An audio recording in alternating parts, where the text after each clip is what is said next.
বিসমিল্লাহির রহমানির রহিম। Hi everyone, আশা করি আপনারা সবাই ভালো আছেন, সুস্থ আছেন। আমিও আপনাদের দোয়ায় ভালো আছি, সুস্থ আছি। আজকে আপনাদেরকে নিয়ে যাব এমন একটি জায়গায় এবং দেখাবো আমি সেখানে চলে এসেছি। সাথেই থাকুন, দেখতেই থাকুন আজকের ভিডিওটি।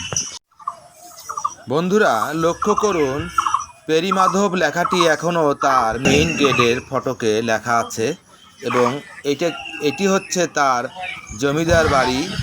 আধুনিক প্যাটার্ন সমৃদ্ধ এই জমিদার বাড়িটি ছিল গাইবান্ধা জেলার সাদুল্লাপুর উপজেলার কামারপাড়া ইউনিয়নের পেরিমাধবের জোরদার বাড়ি।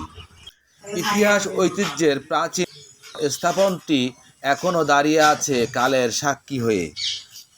আমি এখন অবস্থান করছি পেরিমাধবের জোরদার বাড়ির ভিতরের অংশে। জমিদাররা কতটা শৌখিন ছিল তার একটা নিদর্শন তারা রেখে গেছেন এবং আপনারা দেখতেই পাচ্ছেন যে তাদের ঘরের ছাদ এবং ঘরের দেয়ালগুলো কতটা মজবুত এবং সুন্দর পরিপাটি করে তারা করেছিল। তো বন্ধুরা, সাথেই থাকুন, দেখতেই থাকুন ভিডিওটি। তো এই যে সামনে আমি আপনাদেরকে দেখাবো, দেয়ালে একটি এখনও দরজা লাগানো আছে, জমিদার আমলের দরজা। তা দরজাটা আপনারা দেখলেন এবং একটি খাট আমি দেখতে পেলাম এখানে অযত্ন অবহেলায় পড়ে আছে।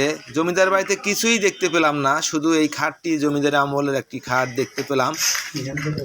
যথাযথ সংরক্ষণের অভাবে দিন দিন হারিয়ে যাচ্ছে ইট, সুরকি ও লোহার তৈরি এই বাড়িটি।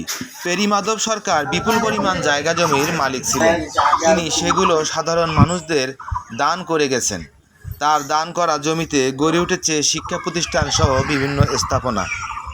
2010 সালে পরিদর্শন করে গেছেন থাইল্যান্ডের রাজকন্যা মাহা চাকরি শিরিনধর্ন।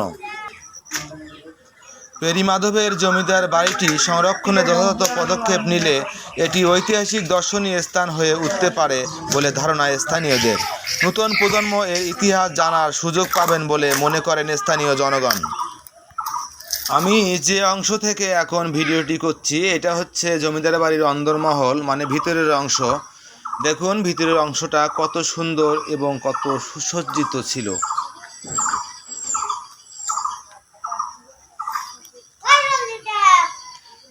এখনও যদি বাড়িটি ঠিক করা যায় এবং সংস্কার করা যায়, ফিরিয়ে আসবে তার ঐতিহ্য।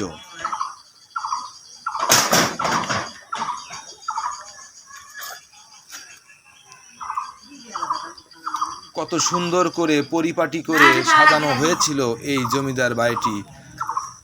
আজকে জমিদারি তো নেই, জমিদারের বাড়ি আছে, জমিদাররা নেই। কোথায় হারিয়ে গেছে? কালের অবর্তমানে হারিয়ে গেছে জমিদারি প্রথা। আজ জমিদাররা নেই, আছে শুধু তাদের বাড়ি, আছে তাদের ইতিহাস ঐতিহ্য। তো বন্ধুরা, এই জমিদারি প্রথা উচ্ছেদের পিছনে একটা ঘটনা আছে। আর এই জমিদারি প্রথা উচ্ছেদ করেছেন কে এবং উনি কোন এলাকার সন্তান, অবশ্যই আগামীতে ভিডিওটি আসছে। উনি আমাদের স্থানীয় সাদুল্লাপুরের সন্তান ছিলেন। আবু হোসেন সরকার, পূর্ব বাংলার মুখ্যমন্ত্রী, উনি এই জমিদারি প্রথা উচ্ছেদ করেছিলেন বাংলাদেশ থেকে চিরতরে। তো বন্ধুরা, এই দেখুন শান বাঁধানো ঘাট ছিল জমিদারের, কি সুন্দর।